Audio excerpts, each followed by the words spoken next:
Welcome to Uncover the Human, where every conversation revolves around enhancing all the connections in our lives. Whether that's with our families, co-workers, or even ourselves. When we can be our authentic selves, magic happens. This is Alex Cullimore. And this is Cristina Amigoni. Let's dive in. Welcome back to this episode of Uncover the Human. We are joined by our guest today, Bailey Massey. Welcome to the podcast, Bailey. Hello. Thank you so much for having me. Nice to have you. Yeah, we're excited to have you. So to give the audience a little background, who are you? What brought you here? Yes. So my background is I am a speech and communication coach, but I did not start there. I began as a speech therapist and was lucky enough to start in Los Angeles. So I was thrown into film and television, voice, dialect, accent work that expanded into communication, public speaking coaching. And after I moved to Colorado from California, I decided to start a business that did not go anywhere. And so I expanded and was like, oh, I also do all this other communication work. And that took off. So that is what I've been doing pretty consistently for the past 3 years. That's awesome. That's a fun journey as well as an incredibly necessary skill currently. I believe that is what our number one thing we've been fighting with, Cristina. Like all the time, all we hear is like, oh, we need to improve our communication. And then there's so little understanding of both how, but there is an understanding that it needs to happen. Yeah, I always say that communication is the universal solution, and pretty much any problem, any scenario, relationship could be improved at least a little bit with better communication. I completely agree. It definitely is the universal solution and the universal problem. Yes. Yeah, that usually tends to be the big... you're not communicating well. We didn't communicate well. They didn't. Yeah, it gets the blame. Yes. I agree.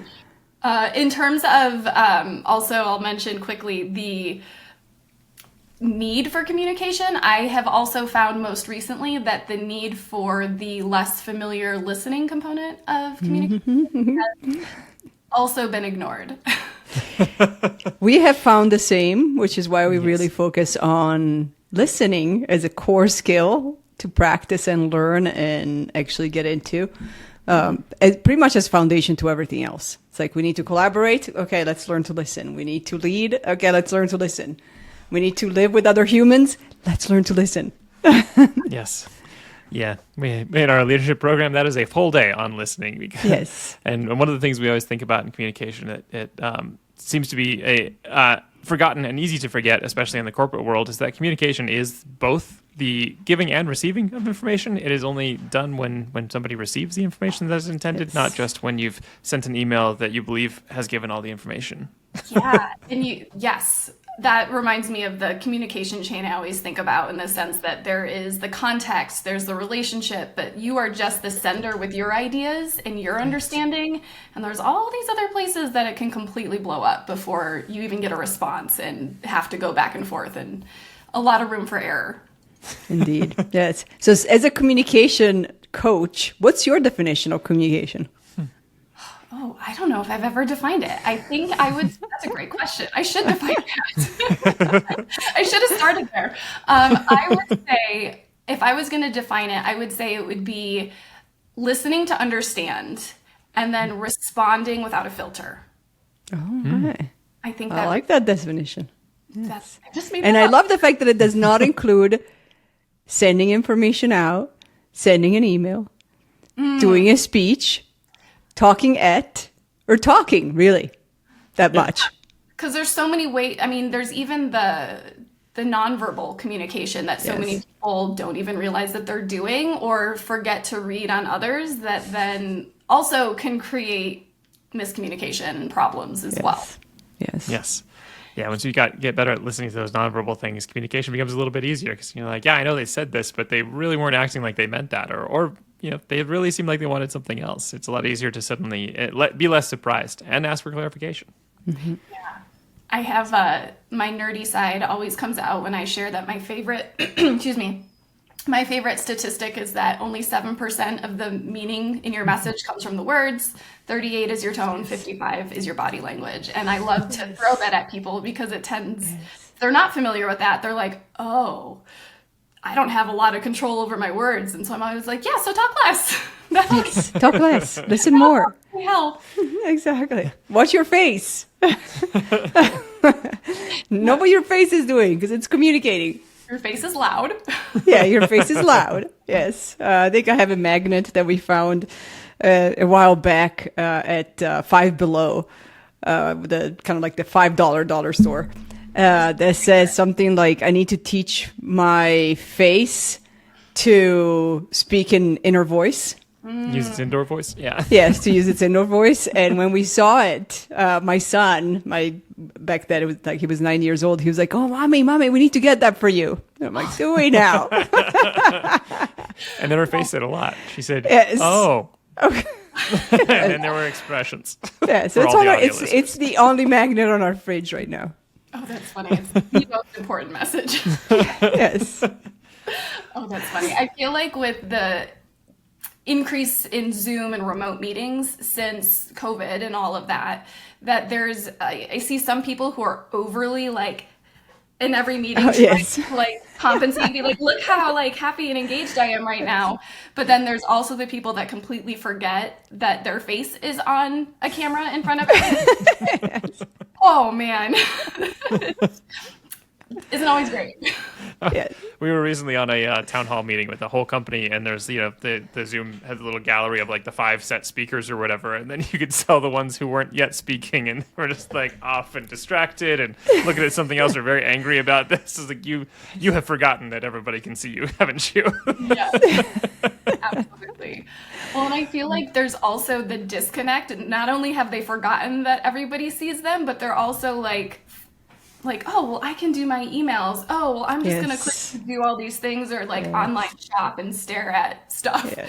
And I actually use that reality that everybody's distracted by a million things, even worse remotely, that people who are so anxious and scared to talk during their Zoom meetings and present, I'm like, people really aren't even paying that much attention to you. It's okay. They really aren't. If you start scanning the faces, you're like, you're multitasking, and see.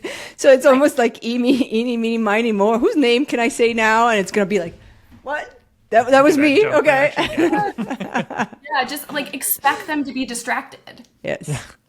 Yes. It is. So in your work as a communications professional, what are your either favorite gaps that you see or the most common gaps that you see coming up that people find? I think breathing, believe it or not, we need it to survive, but we tend to live long. And I feel like the breathing impacts the anxiety and the nervousness significantly. It's, you're restricting your brain from oxygen. So of course it's going to panic. So there's that. And then there's also the lack of control over the breath that either leads to like a really shaky voice and oh my God.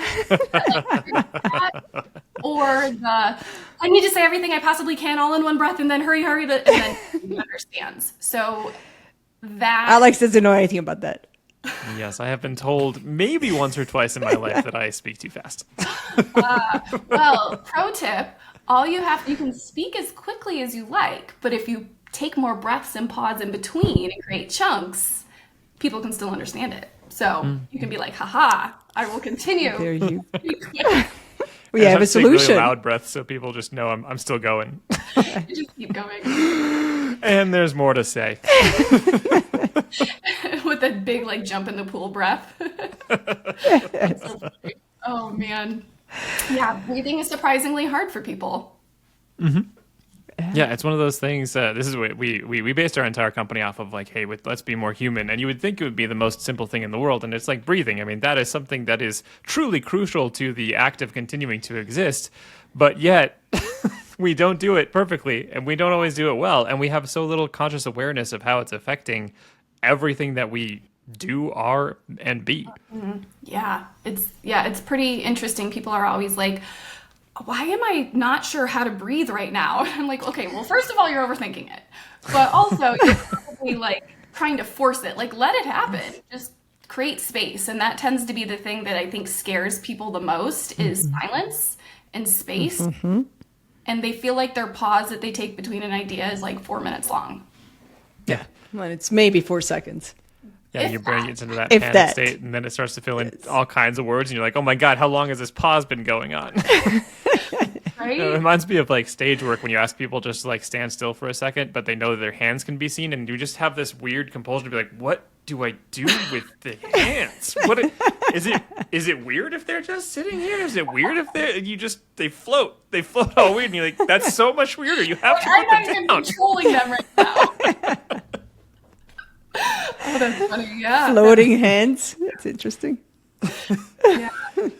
So Wow. Maybe it's floating hands and hold your breath at the same time and see what happens. Do not recommend that. So that's what not to do when you're trying to communicate. Our next business is the antithesis of Toastmasters. What will make you the worst possible public presence you can be?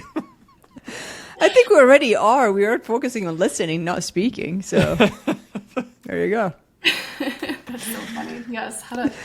How to make a bad impression. Got you covered. So breathing makes sense. So some more control over that, helping you understand and regulate some of your internal environment. What else have you noticed people either trip over or don't necessarily consider?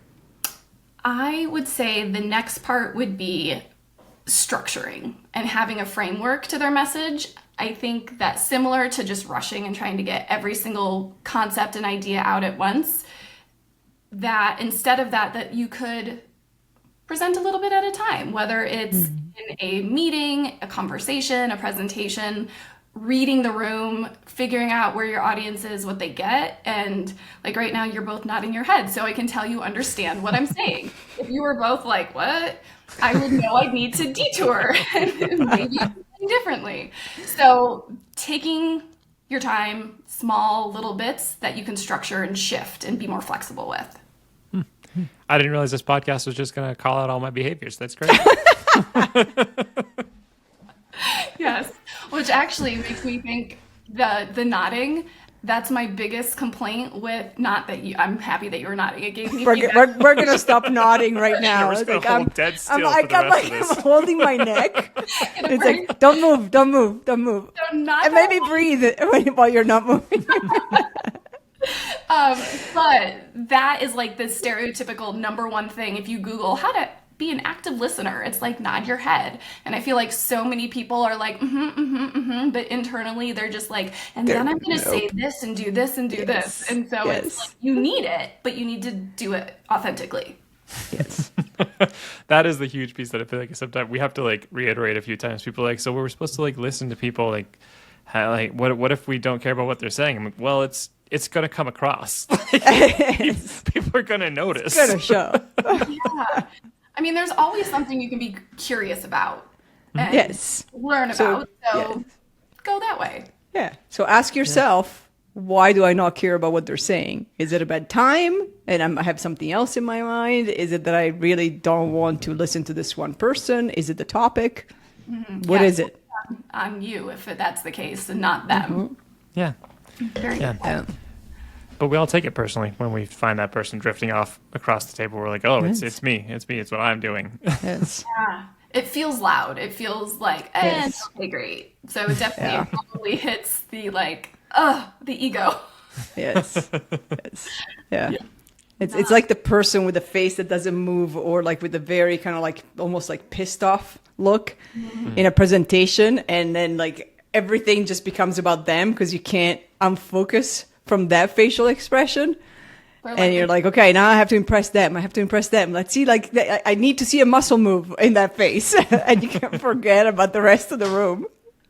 Yeah, and then it's so distracting, which probably is a huge impact to just the confidence as well, which is similar to the blank screen of like a million empty boxes on Zoom that people are terrified of. Yes. That happens to me actually recently on a video meeting. We were talking and somebody was holding so still. I thought their Wi-Fi had died. I thought it was just like a totally frozen frame. And then suddenly they blinked and I was like, oh my God, they're still alive. Okay. All right. I don't know what turned them to stone, but something did. Oh man. Yeah. That's human as well. Having that response and recognizing the reaction and whether they're purposely doing it or not. So without that, you're losing so much connection opportunities. Yeah. So on the other side of the coin, what are the top things that you find yourself coaching people through to improve their communication, and then it actually provides results. Yeah. So in addition to the breathing and sequencing their ideas, I think one part of that builds on the delivery component, that would be the emphasis and figuring out what the common thread in things is going to be so that they can like use their voice to say like, it's a beautiful day, as opposed to it's a beautiful day where everything like sell it, show it in a way so that people can, understand it better. So I think working through how to pick, or I shouldn't say pick, because you can't pick it. You need to like feel it and have it be genuine in terms of what's emphasizing. Otherwise, it's like you're just talking and then things are that's not the goal. I picked every third syllable. Exactly. I have, especially with like technical people, they really want to have like a formula of like, well, how many words? Which word? How do I know? Okay, so it's not how it works. So I always focus on helping people be as present as possible in real life as much as they can to recognize this is how I feel about this thing. This is what happened and this is what I thought, so that they're connecting the memory to an emotion, because then automatically when they go to tell this story, the emotion's there and it's not a forced emphasis. It feels more genuine. There's that. I like that a lot. Yeah, I like that. Yes. And then, okay, so that was my number one. And then my next one I would say is perspective. So a lot of times changing the perspective helps because we are so in our heads and we have so much, we'll call it baggage, influencing our worldview and how we see our confidence and all of those things. So getting people to shift that is really helpful. A perfect example of that is the caveman talk. I always have people think about that way back in caveman days. If there was a ton of eyes on you, you were probably about to be something's dinner. So you are okay. Panic and think you're gonna. Okay. Yeah. So same thing applies with like, oh my gosh, I just don't want to disappoint them or mess up. That's so scary. Same thing. If you were a caveman and you were kicked out of the tribe and all on your own, you're saber-toothed tiger dinner. So having just this simple conversation with some people to be like, you're not going to die giving a presentation in a boardroom. You're totally fine. So I have people that are like, I did the caveman talk and I got through it. So it's just like a mental shift that works for some people. So there's the second. And then I would say my third would be preparation, because I think people don't know how to prepare in a way that works for themselves, and then they get into a situation and panic because they don't know what to do, and so that's scary when you're not in control. So being able to set themselves up for success because they know usually what they want to say and are probably the expert on what they're being asked about. So there's kind of a running through line there of the need to be genuine, both preparedness and what works for you. And if you're going to be more emotive, make sure that it feels genuine, not just I'm going to emote exactly 37% of the time and make sure that's exactly where my emotion comes out. Shot collar every time, you got to do it. And now we go back to monotone the rest of the time. Anyway, one thing I thought was very interesting about this article. Oh, man. So what are some good ways to help people get in touch with some of that genuine side then and really know what does it mean to prepare for themselves, for instance? So I think the best thing is to talk out loud. Get comfortable with how you sound, with what your habits are, and record yourself, hear yourself, because most people tend to hate listening to themselves, and that's fine, but that's your voice, that's who you are. There's some things you can change. If there's something you want to change, you can probably shift it. But more than anything, just finding the confidence in the fact that you are genuine in your way and you have your own voice, so use it and practice it. And that only comes with comfort. The first time is always scary. So the more and more and more you practice and hear yourself, the easier it's going to be to do that moving forward. Mm-hmm. That makes sense. Yeah, I like that. That's one that we struggled with when we started our podcast. We did all of the editing ourselves, and we had to suddenly listen to ourselves, and the amount of filler words was horrifying. And that was a good corrective moment of, oh, okay, I'm going to need to be a lot more conscious about how this is coming across. Yes. Oh, for sure. It's crazy the things we don't realize that we do or say or whatever our habits are until somebody points them out or we see them, and then sometimes that's worse because we're our worst critics usually. Yeah, definitely. Yeah. So this is, I mean, we've talked about like the speaking communication. What other communication gaps do you see? You talk about, the chain of communications, like the, all the things that could go wrong. What are some of the biggest gaps, especially in the world that we're in, which there's a lot of just electronic communication, non-face, voice, breathing communication, whatever that is, whether it's text messages or emails or presentations that just get sent out. Mm-hmm. What do you see as the most needing help? I think I would say putting or trying to figure out what the person means and trying to find meaning in it that is more negative than it needs to be. So, for example, I was just speaking with someone this morning and she was talking about how she was supposed to present in a meeting and her section was skipped over, and she was like, oh my God, they skipped me on purpose. And like, she had this whole story in her head. And then she found out after the fact that the guy's computer was frozen and he couldn't see that she had messaged to be like, hey, you skipped my part. And he like, it was very much just an accident, but she had gone through this whole thing that was about her not being good enough and them judging her and not wanting her to talk for who knows how many reasons. So I think that overthinking and trying to overinterpret, like, he said, hey, do you know what that means? What does that mean when he said, hey? Anything. That's better than not saying anything at all. Maybe. True. Maybe. You just said maybe. What does that mean? Should I go into that? That could mean this. That could mean that. Right? Like, so many people, when they're not confident, dig into that. And so I think that we forget that we can also ask questions to clarify, but we could also go in with a more positive, like, look for the best and hope that's what the situation is. And then if you need to adjust it, you can communicate that later too. Yeah, that is one that definitely feels pertinent. I've experienced it personally, and definitely we've watched it happen. Is the not assuming positive intent, not assuming that this is meant well. I used to have a friend who we'd like experience something together, and then I'd later hear him tell a story about it, and I'd be like, "That is not what happened at all. I don't know what your interpretation is. That was wildly different than what I thought had happened."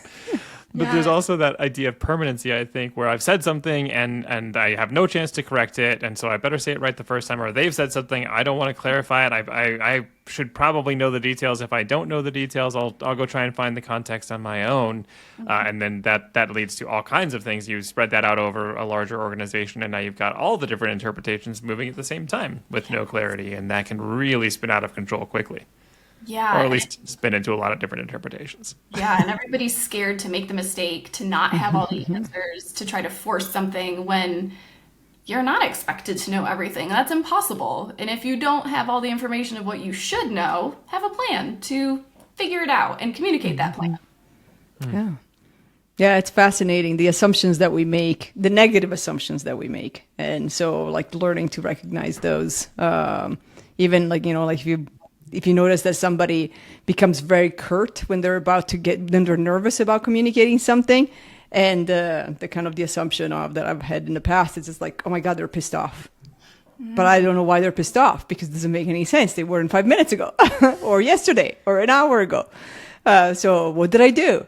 And then like having to like stop that and be like, okay, if I don't know what's going on, maybe it's not that they're upset. Maybe they're nervous about what they're about to say, ask something that's coming up. And this is that's the facial expression. That's the nonverbal communication that comes through is that. Oh, for sure. And they probably have no idea they're even doing it. Yeah. Like kind of letting that go of that story and just be like, I can still show up curiously because I don't actually know what's going on. Yeah. Wow. That's another funny portion you mentioned is those times where you are doing things that other people recognize, but that you might not even know that you do. So that's another reason I like that recording yourself idea, because there are definitely times where like either you think you're being really covered with your expressions and more secretive with it, but it's all over your face, or you don't realize that something's all over your face that you don't even you don't think you're intending to put out there. Yes. Well, and bringing it back to your what do I do with my hands when I had people when I have people record their You float. and you're up there. Floating. When they see like, why am I standing like that? What was I doing? Like all these weird things that they then see, but then they can fix it. So it does help. And then I usually will have people find their comfortable spot and force them to stand in line at Starbucks off of their phone so that they have to get comfortable. Because I think we also are so used to like, well, if I'm bored, I'm just going to pick up my phone and I'll do this. And like we hide ourselves. And so the openness, be there, be present, be vulnerable, help people see and get comfortable with that. Yeah, there's a comedian I saw recently talking about how nobody ever used the word mindfulness in the 80s because we didn't have phones. So at all points, you would wait for a bus, and so that was a mindful moment. Mind. What are you going to do? You're just going to wait.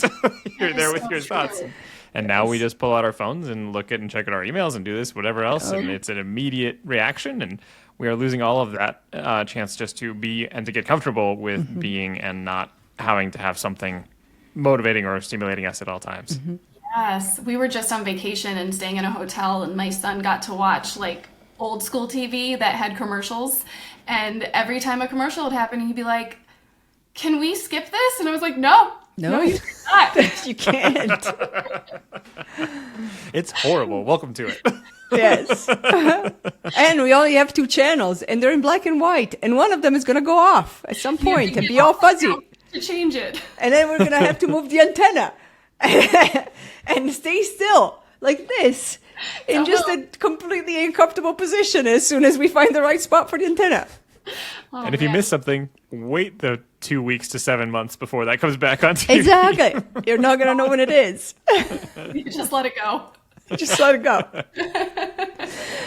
Yeah, it's fascinating. Yeah, I've actually recently, and I forget a lot, but I've tried to practice not picking up my phone whenever I'm waiting, whether it's at the airport and I'm at the gate waiting. It's like, what if I do what I used to do with pre-phone, which is just people watch, look around, people watch, or at the dentist or whenever there's a waiting. It's like I'm just gonna sit here.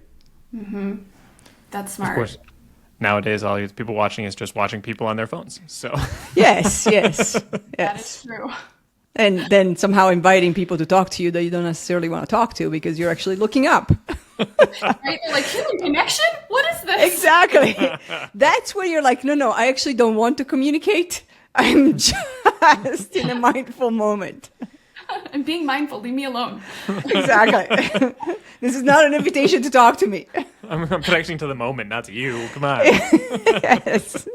Oh, man. Yeah. I do enjoy the walk insecurity in the queues at the airport because I feel like I have zero responsibility in that moment. I've already got my ID. I've got my stuff. I'm ready. And I'm like, I really, truly enjoy that, strangely. Because there's nothing. Yes. Just sit and wait. Literally nothing you can do. You just wait till the front of the line. Take the step in front of you. You try to get your shoes off. And you try to figure out what to do with your hands. Because you're just standing there. Always. The TSA always pulls me over. I don't know. I just go floating through like this and everybody's weird. Oh, man. Yeah. I feel like, now that I'm thinking about traveling, think about the people in like TSA, and they're saying the same things all the time. And I remember I just traveled, so I was like, man, they sound angry. And I'm like, of course they do. They've had to say the same thing. But I can understand why they also don't have the greatest reputation because they sound angry all the time. Exposure that people get to them. They could be the most lovely people. Yes. Yeah. Yeah. Yeah, most flights are in the middle of the afternoon, but they have to be at TSA all the time. So they have to be at TSA from 8 in the morning. They've already done this for 5 hours, reminding everybody to take out water bottles and please, for the love of God, take your shoes off and whatever it is. It's going to sound upset after that. Yeah. And use the bins. There are bins. You're not supposed to not use the bins. Although, in fairness, I feel like they change the rules every time. Well, yeah. And every airport is different. They could have the same structure, like physical structure, but every airport is different. Yeah, it drives me nuts. Yeah, which is fascinating given that it's the same organization. But with the same expectation that everybody should know it when they walk up. Yes. I don't live in St. Louis. I don't know what you want from me. First timer. Yeah, now it's definitely more of a memory of like, okay, this is Dallas. Remember, Dallas rules are different from Denver rules, which are different from St. Louis rules, which are very different from New York rules. Man. Yeah. It's like a different style of pizza in every place. Yeah. Very true. So, Bailey, as a coach, what do you end up having to remind yourself of? What do you find yourself tripping over the most? What do I trip over the most? I would say getting out of my own head, because we just talked about not putting the ideas of somebody else onto a written thing, or I definitely, maybe this is my perfectionist self or my overly self-critical part of me, where I will overanalyze things a little bit too much instead of just letting them go and being like, they were where they were and moving on. So I think part of that is wonderful, and that I'm able to continue to like find ways to make myself better and do things differently in a better way. But also it doesn't feel good to be like, what did I do wrong? So I'm trying to be more positively critical and moving forward and take the advice that I give to people.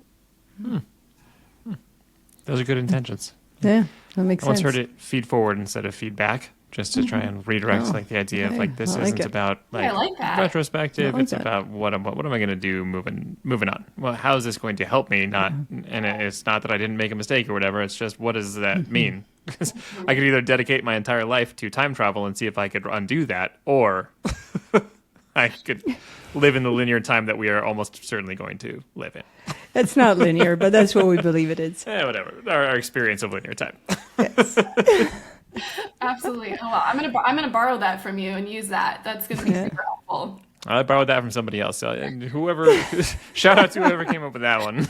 That guy. Yeah, because I definitely always tell people, especially when confidence is a thing, is to don't track the things that you did poorly, but track what went well, what did you do great, and then build and add and do that more. And so that's one of the things I try to tell myself, as opposed to being like, oh, but you did this, and getting down on that. So yeah, I'm going to use that. Speaking of confidence, we touched on it a little bit at the beginning, but how much do you see the improvements needed in communications are due to confidence improvement? I think it is completely connected in a very reciprocal way, in that if you build your confidence, your communication and your voice sound more confident. And if you build the skill with your voice and your communication so that it sounds confident, you then believe it and become confident. So I think it really builds upon itself. Yeah. Yeah, I think that makes sense. We were just talking to somebody else on the podcast who was talking about how to make change, we have to do things that our brain believes in. Like we can't just say like, "Oh, I want to earn more money, and now I'm going to imagine myself to be a millionaire." Like your brain's like, "Yeah, that's not what's happening right now. That's not this at all." But if you give yourself those small steps, or you give yourself the reinforcements, then your brain can start to move and actually change its behavior and understand things in a different lens, instead of being just trying to jump to the finish line of, here's what I want to be. I want to be the most confident person ever. Like, okay, is that going to happen right away? Or are you going to build the habits and then you'll feel more confident, and then that confidence will beget more habits? Yeah, absolutely. And I think that also helps with like the control and the awareness of what you can and can't control, so that you can feel confident knowing that you have something that you can change and shift in some way, because you've done it slightly and you can keep doing it a little bit more. Yeah. That makes sense. That's the other really good one. Yeah, if you can change something, you can change lots of things. Just the ability to have changed something can sometimes get you unstuck, even if you don't know how to change the next thing that you want to look at. Yes. Yeah. I feel like I saw a quote recently that said something along the lines of if you're feeling overwhelmed about changing, it just means your first step is too big and to bring it back a little bit. And I was like, oh, that makes total sense. Or the task is too hard or something along those lines. And so I think that is very true and much more manageable for everybody, regardless of whatever the thing they're working on is.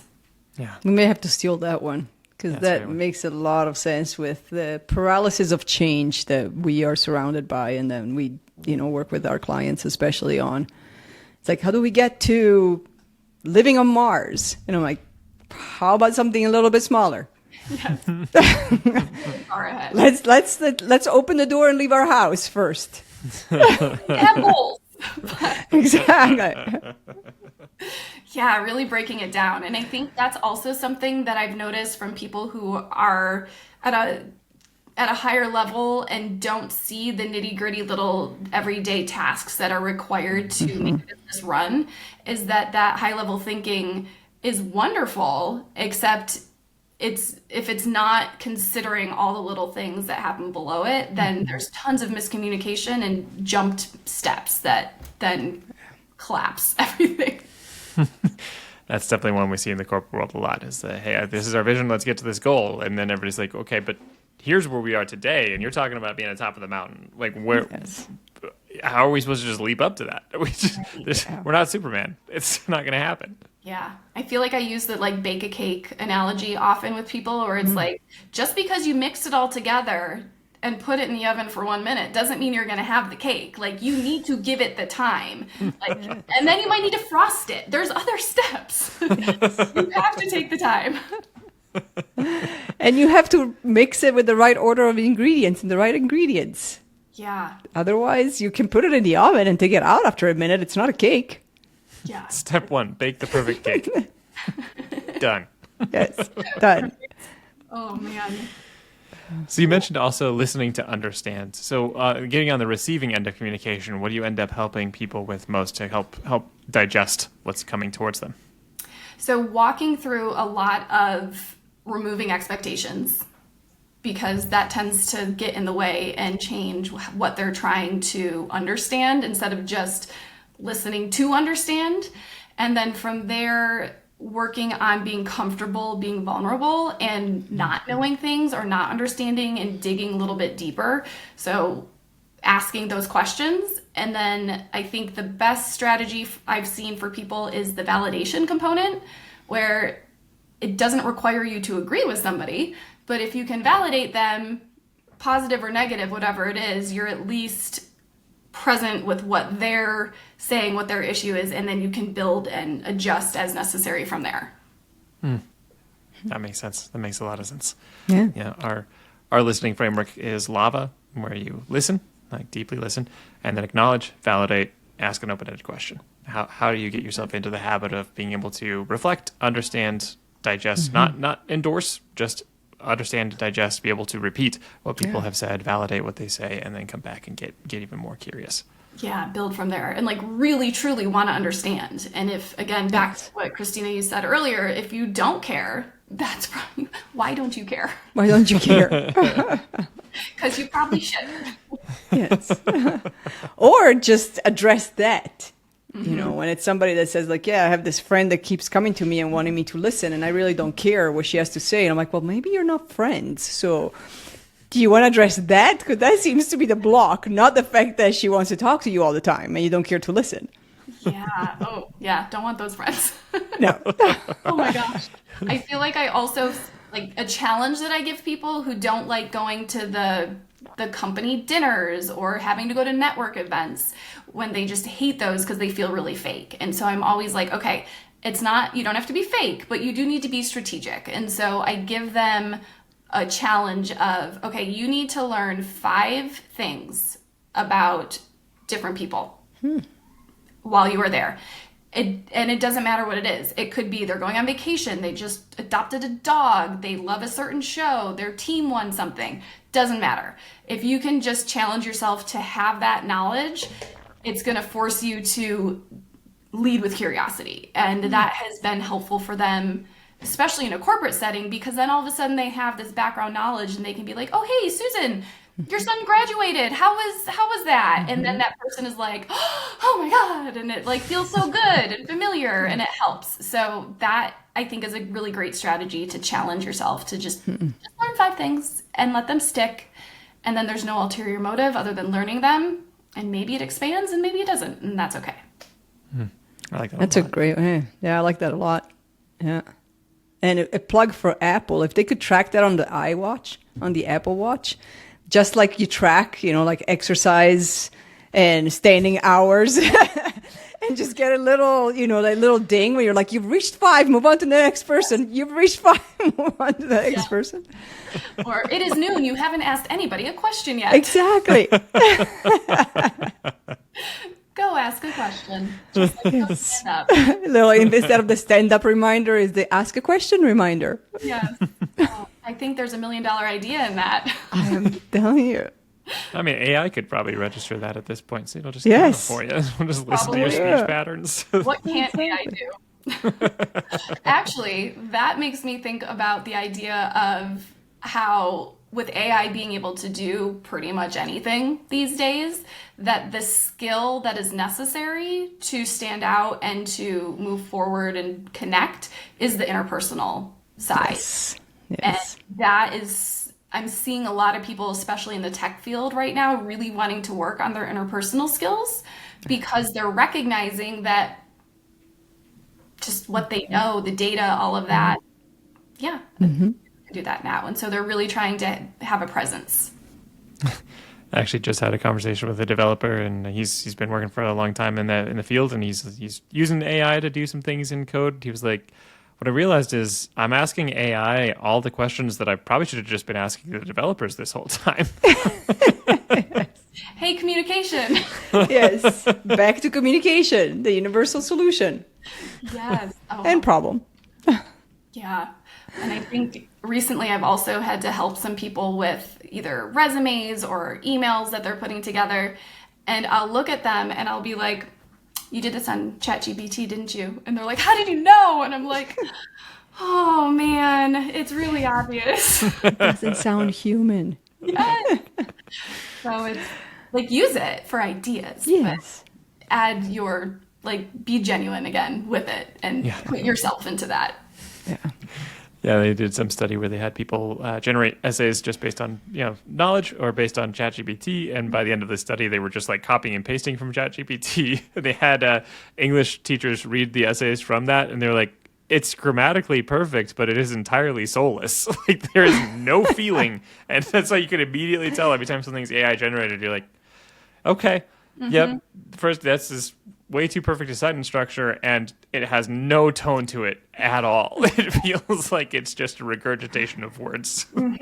Yeah, that is probably it's wonderful, but I think people are becoming a little bit too reliant on it because then if they don't have it, then all of a sudden they crumble, and we can't be doing that.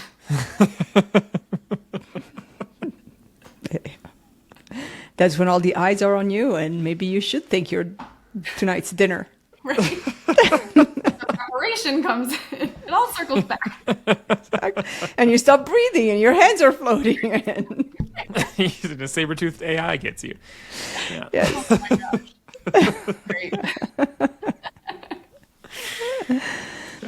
So, a last couple of questions for you. First of all, what's your definition of authenticity?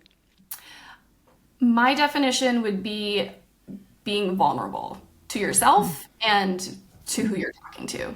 Because if you're being fake and filtering and trying to hide it, you can't possibly be authentic. So I think being vulnerable is the true step one, since we're breaking down steps to being authentic. That one feels like one of those huge first steps. Yes. Well, the interesting part is that people actually believe, me included, that we can fake. Well, we really can't. People pretty much read through that. So there's still the gap of, I don't know who you really are, but I definitely know this is not who you really are. Yeah. Well, and there's a reason why actors get paid as much as they do, because they are the strange crew that are able to like make it convincing with a lot of editing, of course, but they're able to do it. But yeah, it comes across immediately. So it's Yeah. Indeed. Yeah. And then lastly, where can people find you? Yes, so I have my website, which is baileymasseyglobal.com. I'm also on all the socials like Instagram, Blue Sky, LinkedIn, all those things. And then I also have a page on Fourth Wall where there's tons of resources in case there's specific areas that people want something to solve a small little step, a small little issue they're working on, or multiple. Excellent. That's excellent. And we'll definitely have those in the notes. Thank you. Thank you so much for joining, Bailey. Thank you for all the tips. These are all very, very fascinating pieces. I'm sure there's a lot more we can continue to discuss on communication. Yes. Well, thank you for having me. It's so fun. Yeah, thank you. Yes. And thanks everyone for listening.